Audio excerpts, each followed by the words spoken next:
Most agents don't fail because they can't get clients. They fail because they run out of money before their clients actually show up. In the next few minutes, I'm going to talk about how to reset your finances now so you can get ahead of it before your tax bill comes and it scares you into it. Why this matters now is because most agents I find wait until February or March to start doing their financial planning for the year. Guys, you're a quarter of the way through the year. Like, it's way too late to start that. So what you need to focus on is now, while you've got some downtime and you can really take your time to look at your finances and see what you need.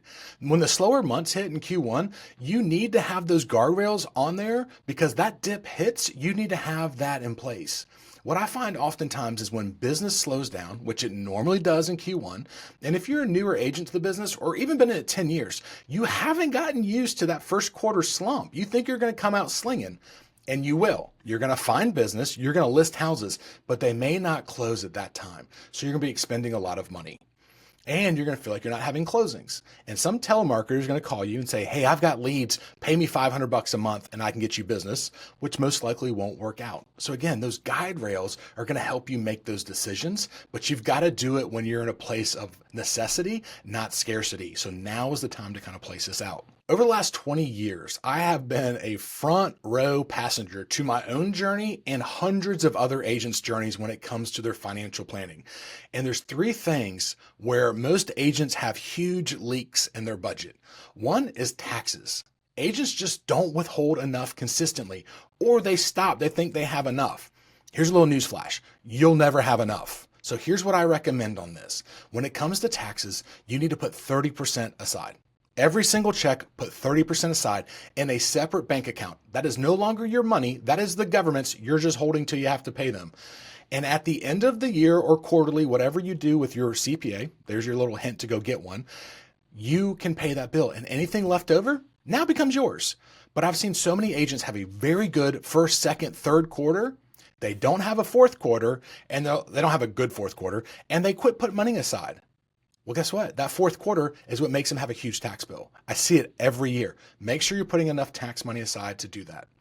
The other one's lifestyle creep.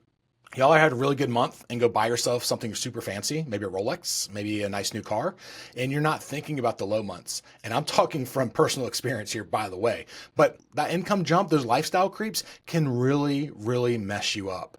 Yes, you can make money some months, but you're also not going to make money some months, and you forget about that in the months you do it. So make sure you have your budget set. Make sure you have a plan in place of what you do with that extra.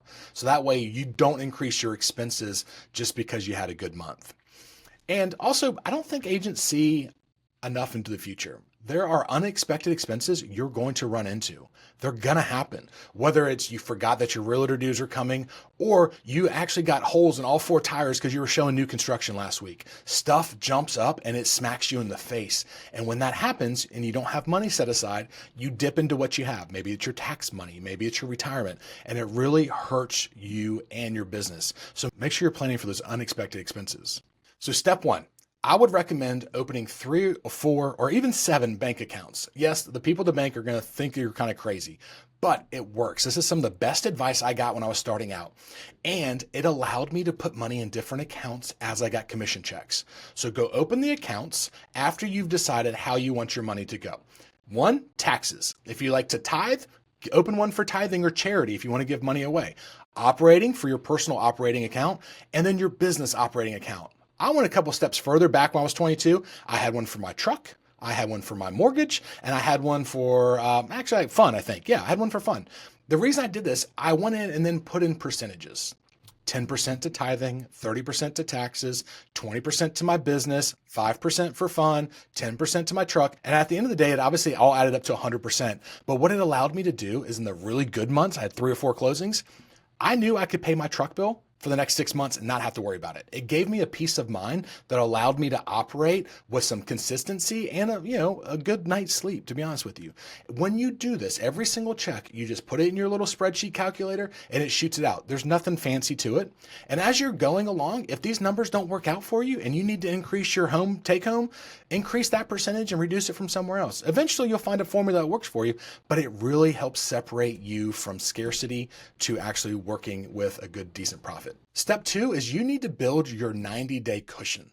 Do you know what your actual survival number is? Do you know what you actually have to make bare bones to survive, to keep your bills paid, to keep your car running, whatever it is? A lot of us don't. We just kind of go willy-nilly with it. So sit down and look at your expenses over the last year or 2 years, or if you're just getting in the business, kind of project it with some, AI help maybe. Once you have this 90-day buffer, you're always going to feel more certain that you can keep operating. Yeah, you're going to have low months, but guess what? You know it's going to get replenished after a while. And you've got this floating mechanism that allow you coast over the slow months, but also you know that you're going to be adding to it substantially when it's the busy months. And then maybe you decide, once I get 6 months of income in that, I take 3 months out and it goes into savings, or I go on a trip, or I buy a new car, or whatever it is. But look at your survival number. Calculate what that is to live, to survive, to pay your bills. Step 3, you're not going to like. Most real estate agents don't like it. It's reviewing numbers. You need to know what you're spending so you know where you're going. And I know I sound like a broken record. Most of you are probably turning off the video right now, but it really does matter. Do I think you need QuickBooks right now if you're starting out? No, I do not. Can you do it on a spreadsheet? Absolutely. And most online banking platforms have really good built-in tools that can help you with this. But if they don't, go in, get with a CPA and start making your categories. And once a week for an hour, go ahead and put your stuff where it's at. One of the best things I like to do is I like to do everything on an American Express for my business. That way it categorizes it. I can go in there and put it. It shows me pie charts of where my money's going, how much I'm spending. It really does help. And at the end of the month, I pay the entire card off. And that's the kicker right there. Pay it off. But if you don't know what you're spending, oftentimes you think you have more than you do. And if you don't have that budget framework, you forget about big expenses coming up, like your realtor bills or car payment. So really start tracking your money. One time, 10 minutes, maybe it's an hour if you got a lot of stuff going on, and track your expenses, track your income. Knowing your numbers will give you peace of mind and will help you to keep moving forward. So step 4, if I were y'all, is I would look at what I'm spending on stupid stuff. And guys, I spend a lot on stupid stuff, so this happens quite often. One of the easiest ways to do this, and it sounds a little extreme, cancel your credit card. Cancel the credit card you use every single day. Stop it. When you do this, everything that's on an automatic renewal every month, those people are going to call you and they'll be like, hey, your card's not working. We need to get a new card for you. And that's when you can decide, hey, is this something I really need? Is this something that's really bringing me ROI? So look at that, I would say quarterly, maybe every half a year, and go through your bank statements. If you don't want to cancel your card, go through your bank statements or your credit card statements and look at what you're paying for subscriptions. I bet you're paying for a lot more than you realize. And when you do that, then look at your business. Where does your business come from?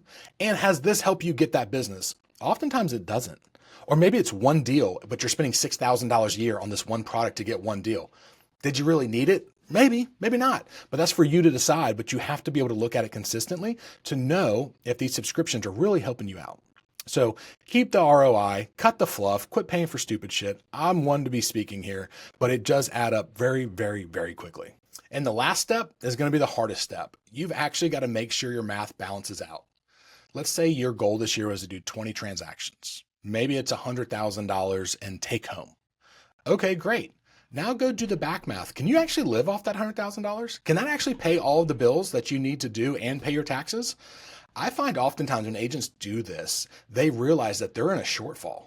They understand that, hey, my expenses for my household income post taxes is $100,000. But what I want to do and what my actual metrics are, the number of closings times the GCI minus splits, it doesn't come close. So I either need to cut my expenses to match my sales goal, or I need to increase my sales goal to match my expenses. And we've got to make sure those scales are lined up. So go back, do the math. How many deals do you want to do? How many deals do you have to do? And does your plan line up with that? One of the things you really need to look at is drilling down. How many appointments do you need to have? How many closings do you need? How many buyer agencies, listing agreements? Really make sure that's on track and set that plan now, because you may think that you only need one buyer appointment a week to hit your goal. Once you do the math, you may need 2, you may even 3. So that's going to change your everyday cadence. And that's going to go back from the videos I just talked about, setting 2026 up right. You have to have that strategic goal in mind so you can hit the metrics you need. Because I would hate for you to go out there and crush it, hit your goals exactly like you planned it, and still be short on cash. That happens all the time, guys, because our math is not mathing. So once you have all that set up, your personal income goal, all that stuff, a money reset gives you a map.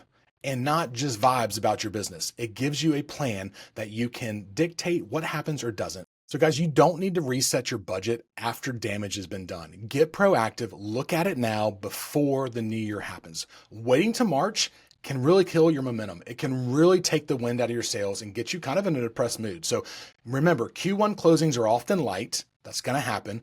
And you don't need to go in survival mode. You need to go in strategic mode. And by doing your money, by getting your plan together, by having your stuff, it will really help you. So don't reset after the damage, reset before it happens. So my prayer for you is you start treating real estate like a business. Have a budget, have a plan, go execute. If you do this, it will bring you more dividends than you can imagine.